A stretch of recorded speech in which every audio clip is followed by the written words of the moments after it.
welcome back to the Lobel Spark podcast. And I'm not Lobel. I'm not. The accent might have given it away. The height definitely would if you sort of stand next to each other. But no, Lobel is pretty busy at the moment with a load of very random stuff going on for him. So I'm stepping in as an occasional guest host. So I just want to talk about something that Lobel doesn't talk about as much, but me and him have spoken about on his channel, and that's mindfulness. Now, some of you will know if you have seen me before, and I probably should have introduced myself. I'm up for the challenge. Hey, I talk about mindfulness quite a bit. I have a book that came out a few months ago called Awaken Awareness, Mindfulness in the Age of Distraction. And I'm a meditation teacher and a mindfulness teacher as well. Load of other stuff. So mindfulness gets there. But also, Lobel took a course with me and has completed his course in instructing mindfulness as well. So it is something that that Lobel is averse with, and actually, despite what he first thought, is actually very good at it in finding that spot, and does practice a lot of mindfulness himself. And I think it's something that's really important. Now, when we think about mindfulness, though, I know what people are thinking. You think of mindfulness and that's what you think, isn't it? In the corner, going eyes closed, that's it, right? Because that's what the kind of LA wellness thing has told you. That's what TikTok and the YouTube channels and all that, it's not what mindfulness is. So mindfulness, if anyone's wondering the difference between mindfulness and meditation, because a lot of the times they get conflated, meditation is the ability to disconnect. Mindfulness is the ability to fully reconnect. Now, you do get mindfulness meditation. What that basically means is the ability to disconnect in the allowance of you reconnecting to a specific area. So when I say reconnect, it's basically being able to take a moment that's happening right now and see it without the judgment of your normal mind. Just observe and understand it. See it, hold it, and understand it. It's something that can be so important because so many things come at us daily that we're just going to go, oh my God, oh Jesus, another thing, oh, fuck, and we don't take them in because we get hit by them constantly, all the time. But if we just were able to truly sit there just for a moment and hold, see, feel what that actually was that was coming towards us. Oh wait, no, I can deal with this. This isn't what I thought it was. I judged this, but no. Without judgment, I can see that this is actually this, and I can interact with this better. There's a lot of emotional intelligence that comes in with mindfulness and everything else as well. It gives us that time to fully reconnect, interact with our thought, with our moments, to take, and I'm going to use a phrase that's overused in mindfulness, but unfortunately it is the best phrase, the present moment. Yes, I know, you've heard it. Yeah, it's the only term that works. But you get that present moment, the thing that's happening right now, and you can hold it. You can see it. You know what it is. And you can move forward from there. And it can just be so important to understand that when we're moving in any direction. Because we don't always interact. We don't always really connect with what's happening, and we often use judgment, whether that is self-judgment, hate against ourselves, which, let's be honest, it happens a lot, or some kind of dismissal of whatever's happening. But an ability to actually sit in it can be so helpful. Now, something to think about is mindfulness doesn't mean it's going to be a good thing. Something that's often misunderstood. Mindfulness doesn't mean that the result of your reconnection, the result of your interaction with that moment, there's no guarantee that's going to be a good thing, because you're now looking at it without judgment, without any kind of add-ons, without baggage to it. And it could be, oh God, I was a dick. But you can see that, and then that's something you can now actually deal with, regardless of any other things that have happened around it. You know it, you can see it. So important for us, because without that ability, we just fly through life and we can have something in the back of our head constantly hitting us, back of the head, over and over and over and over again. We have no idea why.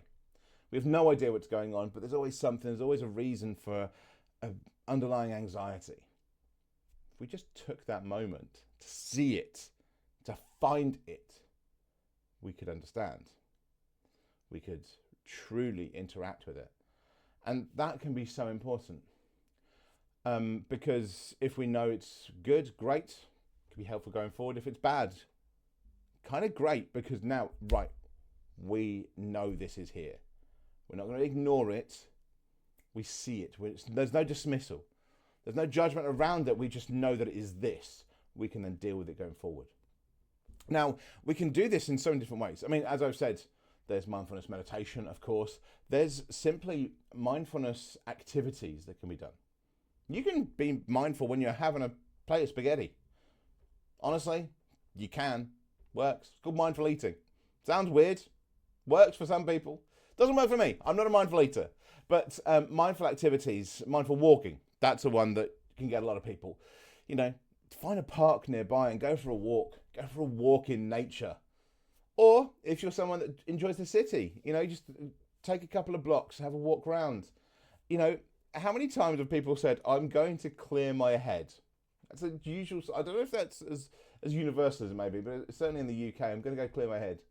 Okay, but you're not going to clear your head, actually. What you're doing is the opposite. You're reconnecting. You're thinking over something that's happened. The only problem is usually when that happens, when somebody clears their head, they do it with judgment because they're taking the baggage. And it's important with mindfulness and a mindfulness interaction, mindfulness activity, that there is no judgment. So you truly do interact with that moment, whether you're angry, not angry. That falls aside from that. You actually interact with the moment. So you're not judging of it. You just need to walk, to do something that can truly give you the ability to be in that moment and see what is happening for you. Now, there's actually, you know, there's a lot of people that are going to go, well, it's all woo-woo, all that kind of stuff. There's science behind this. Go buy my book, you'll find out that's in there. But there is science behind this. There is. There's a lot of neuroscience that's been done into this. There's a lot of work into the interactions of mindfulness when it comes to overall stressors towards us. Even brain chemistry makeup actually is changed through acts of mindfulness. We have direct physical changes to our brain from mindfulness. Depending on what it is, depending on how you do it, we can see actual true change.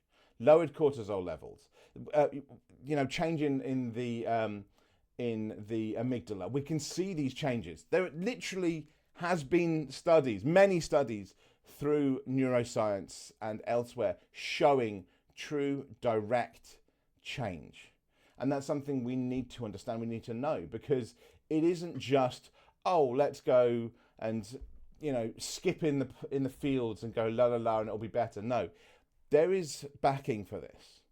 And so understanding that we can reconnect with ourselves, we can do that without judgment. And then the results, true change, not just in how we outwardly feel, but actually true interaction with our body. The stressors like cortisol on our body are reduced. That's a physical result that will happen to your body from these interactions with mindfulness. And that's so important. So important. You'll feel better because you're physically better. Not just going, oh, I'm going for a walk. Oh, then you end up having a whiskey and a cigar and, God, screw it. No, probably not the best approach. But some mindfulness, actually, on a regular basis, now that's something that should be said. It has to be regular basis for it to have that kind of impact. But on a regular basis, it has a long, long impact on your body.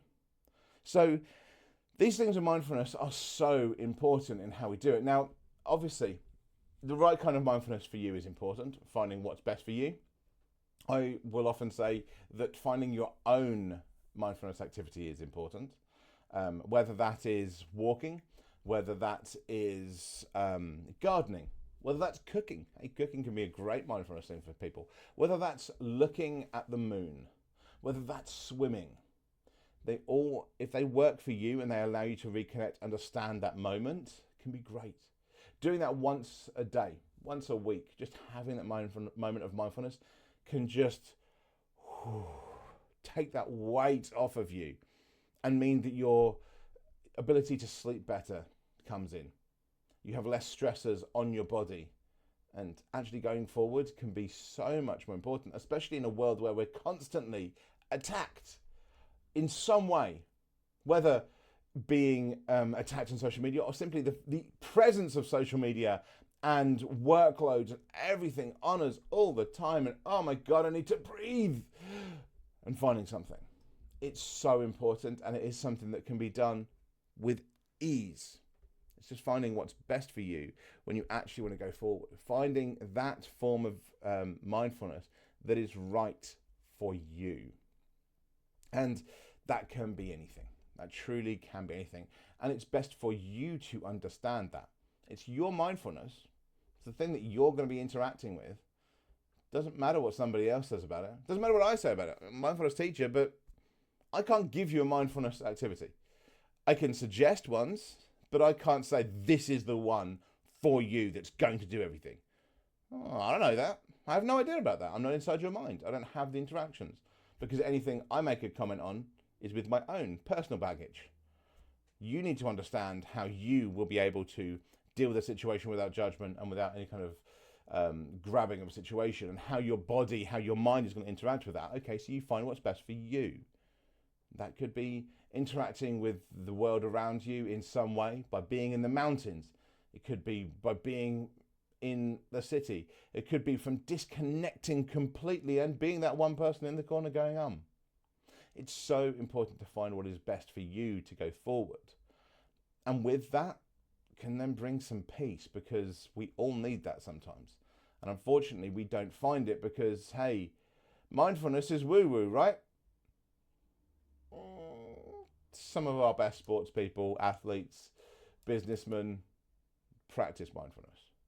In fact, the reason that they manage to continue without having a heart attack or having the yips or any kind of stuff like that is because they've had sports psychologists, for instance, that allow them to have some mindfulness. Increasingly, we have interactions in some kind of better coaching and mindfulness in business. And every walk of life, we have this now. And those that are long-standing in their occupation, they tend to have some mindfulness because they're interacting with the world in the way that they need to, in that present moment, not with the baggage, not with everything around them, all the lights and the noise and no, I have this moment. This is my moment. This is what I know. This is what I see. This is what I understand. And I can observe without judgment. Not all of this. They're different, and to be able to do it can bring us so much peace. One thing that I usually say about mindfulness, and when we completely disregard interacting with certain things in our mind, is an analogy I kind of developed years ago, and it's the idea of having some bread. Basically, you get some bread, buy it at the grocery, the supermarket, in that plastic cover it's got, and you put it on the counter in the kitchen. And you just think, oh, yeah, I don't actually need the bread at the moment. It's just something I need to pick up. Okay, first day, it's absolutely fine. Because, that thing that's bothered you from work out doesn't matter. Or from your family, it's not. It's fine. I don't need to interact with it. But then let's say, second day, a few days later, well, now I need to do something with that. It's got that little bit of sweat on the inside, the plastic, just a little bit. Still fine. It's be absolutely fine. Then it's a couple of weeks later. Now the plastic has ballooned out a little bit. But the bread's still, it's fine. I don't need to deal with it. It's fine. It's fine. I'm fine. I've got some other bread. I'm not going to throw it away or anything. It's fine. Then you go away. You forget about it. Come back after a month. Oh, God, it's mouldy now. Oh, God. Oh, what do I do with that? If I throw it away, I've wasted money and, oh, jeez. I mean, it's still bread. It's still, I could do something. I'll cut around it. It'll be fine. It's still bread. It's fine. And the plastic's ballooned out. It's getting out of shape, but it's still bread. It's fine. That mold, it's penicillin. It's fine. And then you go away for a year. Now when you come back, there's no bread anymore. It's a black mess. It's a growth now on your counter. It's spilled out from the plastic. There's white dust around it as the spores have moved outwards. The plastic is no longer really even plastic. The covering has been degraded by the mold that has come with it. It's just a black, sticky and white, powdery mess all over the counter. It's no longer bread. It doesn't look anything like it.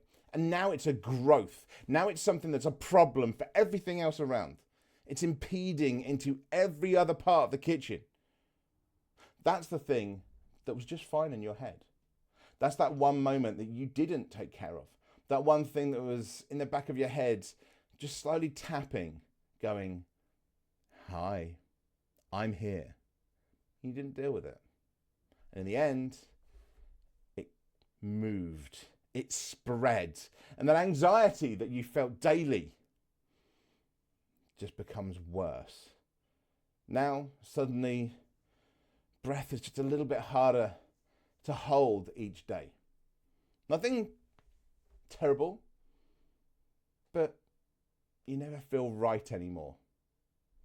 If you'd taken just a day, a week to just go, let me interact, let me reconnect with my mind to see what's happening.